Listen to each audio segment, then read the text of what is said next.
जय श्री राम। सुंदरकांड अध्ययन की श्रृंखला में हम आज चौपाई 6 का पाठ करेंगे।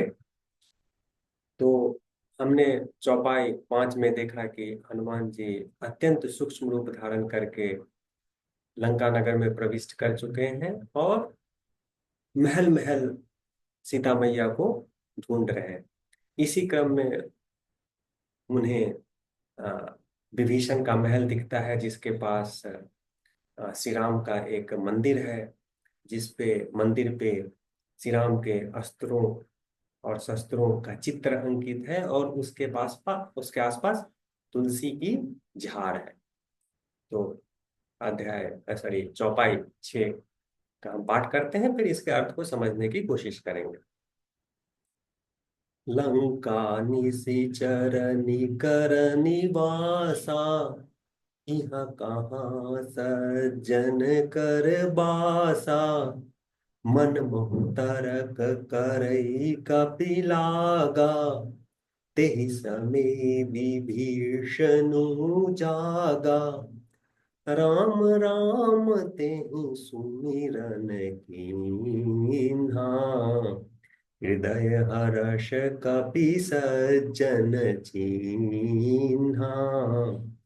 एहि सन हठि करिहउँ पहचानी, साधु ते होई न कारज हानि। विप्र रूप धरि बचन सुनाए, सुनत विभीषण उठि तहाँ आए। करि प्रणाम पूछि कुशलाए, विप्र कहु निज कथा बुझाई। कि तुम हरिदासन मह कोई, मोरे हृदय प्रीति अति होई। कि तुम राम दीन अनुरागी, आयहु मोहि करण बर भागी। तो हनुमान जी यहाँ जब ये मंदिर देखते हैं तो उनके मन में विचार आता है कि लंका तो राक्षसों का देश है। यहाँ सज्जन कैसे हो सकता है? एक सज्जन पुरुष जो अच्छे विचार का हो, जो जिसको परमात्मा के प्रति, श्री राम के प्रति प्रेम हो, वो कैसे हो सकता है? तो इनके मन में, श्री हनुमान जी के मन में ये तर्क चल रहा था। और तभी विभीषण जागता है और राम राम राम राम का सुमिरन करते हुए अपने बिस्तर से उठता है। हम्म तो ये सुन के हनुमान जी काफी प्रसन्न हो जाते हैं। ओके। और समझ जाते हैं कि ये व्यक्ति तो सज्जन व्यक्ति है, क्योंकि जिसको परमात्मा से प्रेम है, जिसको राम से प्रेम है। तो फिर सोचते हैं कि मैं इससे तो बातचीत करूंगा। हम्म क्यों? क्योंकि सज्जन पुरुष के साथ इंगेज होने से, उसके साथ बातचीत करने से निश्चित रूप से मैं जिस मिशन पे हूँ उसका नुकसान नहीं होने वाला है। मैं जिस कार्य पे हूँ, जिस कार्य को करने के लिए मैं निकला हूँ, उसमें कोई बाधा नहीं आएगी। तो ये सीखने वाली बात है। हमें व्यक्ति को पहचान के फिर उसके साथ हमें कोई इंगेजमेंट करना चाहिए। उसके साथ हमें सहयोग करना चाहिए।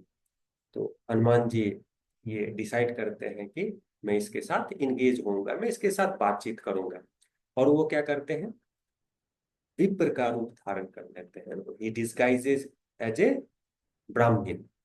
विप्र रूप धरि वचन सुनाए, और कुछ बोलते हैं विप्र का रूप धारण करके श्री राम श्री राम श्री राम श्री राम करने लगते हैं। तो जब ये वचन विभीषण के कानों में पड़ता है, तो विभीषण उठ के इनके पास, मतलब श्री हनुमान जी के पास आ जाते हैं और फिर प्रणाम करते हैं। करि प्रणाम पूछी कुशलाई, विप्र कहु निज कथा बुझाई। और कहते हैं कि हे विप्र, आप अपने अपने बारे में बताइए, आप हैं कौन, किस मकसद से, किस उद्देश्य से यहाँ आए हैं। क्या आप हरि के भक्तों में से एक हैं? मुझे हरि के भक्त बहुत पसंद है। फिर बोलते हैं, क्या आप आ, आ, राम के भक्त हैं? जो दीन दुखियों को आ, प्यार करने वाले, दीन दुखियों का ध्यान रखने वाले हैं। और आयो, फिर बोलते हैं, आयो मोहि करण बड़ भाग्य। और क्या आप मुझे आशीर्वाद देने आए हैं? हाँ? मेरा भला करने आए हैं? ऐसा विभीषण पूछते हैं।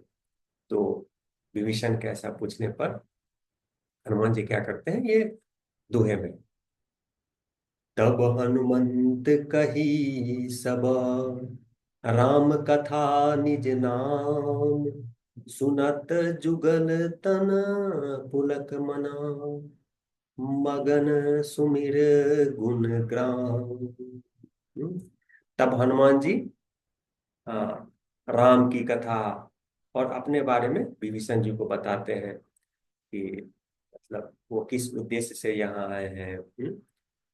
राम क्या सोच रहे हैं, क्या करना चाहते हैं, ये सब कुछ विभीषण से बात करते हैं। और फिर ये दोनों मिलके राम के गुण को भी सुमरते हैं, मतलब याद करते हैं।